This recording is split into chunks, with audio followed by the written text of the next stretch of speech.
मित्रों, धरती पर जी प्राणी ने जन्म लिया है, उसकी मौत भी तय है। यह एक ऐसा सच है जिसे बदला नहीं जा सकता है। इसका सीधा उत्तर है, इनमें से कुछ ऐसे भी होते हैं जिनकी आत्मा सदियों तक पृथ्वी लोक में ही रह जाती है।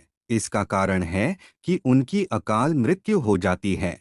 आपने कई बार देखा होगा कि आए दिन लोग सड़क दुर्घटना या फिर किसी आपदा का शिकार हो जाते हैं और अपनी जान गंवा बैठते हैं। ऐसी मृत्यु को धर्मशास्त्रों में अकाल मृत्यु कहा गया है। अकाल मृत्यु वह स्थिति है जब शरीर तो नष्ट हो जाता है, लेकिन आत्मा संसार में ही बनी रह जाती है। लेकिन सवाल यह उठता है कि आखिर ऐसा क्यों होता है? अकाल मृत्यु के पीछे क्या कारण होता है और उसके बाद आत्मा का क्या होता है? आज के इस प्रस्तुति में हम इसी के बारे में विस्तार से जानेंगे। इस प्रस्तुति में हम जानेंगे कि अकाल मृत्यु क्यों होती है, अकाल मृत्यु के बाद उसे आत्मा का क्या होता है, अकाल मृत्यु कैसे होती है, अकाल मृत्यु से बचने का मंत्र क्या है, आत्महत्या को पाप क्यों माना गया है।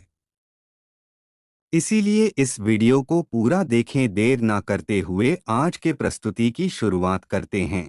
नमस्कार दर्शकों, में हूं नरवत। एक बार फिर से आपका हमारे YouTube चैनल में स्वागत है। मित्रों, साधारण मृत्यु के बारे में तो हम सभी जानते हैं और समझते हैं, लेकिन अकाल मृत्यु का विषय ऐसा है कि इसके बारे में कई बातें कही जाती है।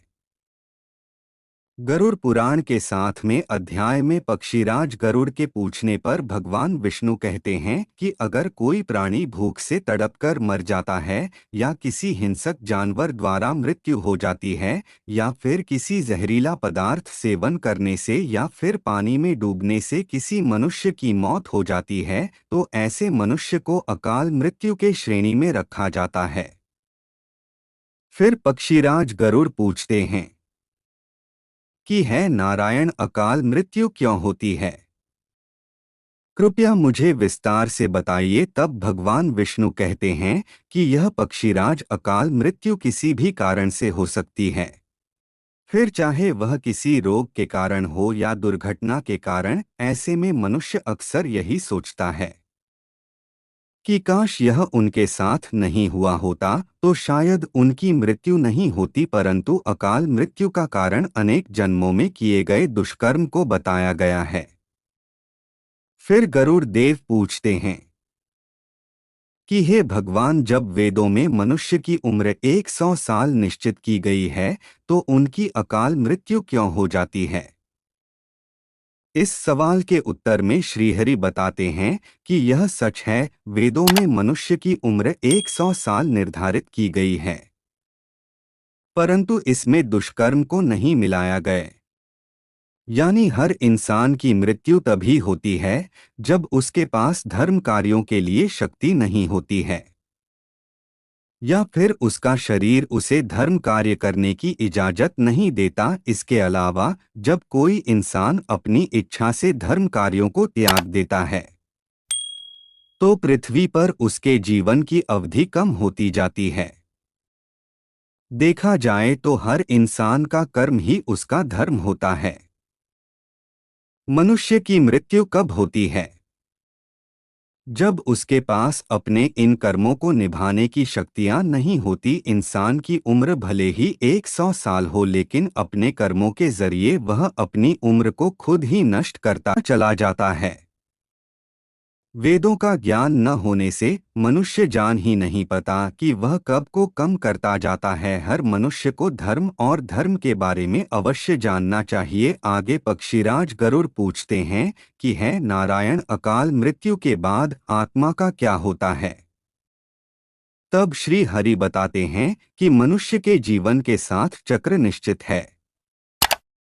अकाल मृत्यु को प्राप्त होने वाले जो मनुष्य इस चक्र को पूरा नहीं कर पाए, उसे मृत्यु के बाद भी कई प्रकार के कष्ट भोगने पड़ते हैं।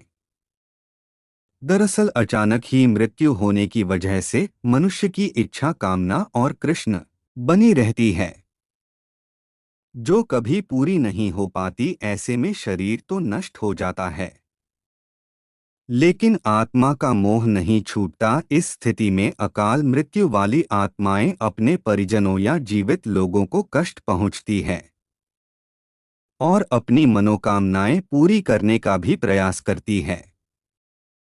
यह आत्माएं प्रेत और पिशाच योनि में कई वर्षों तक यही भटकती है।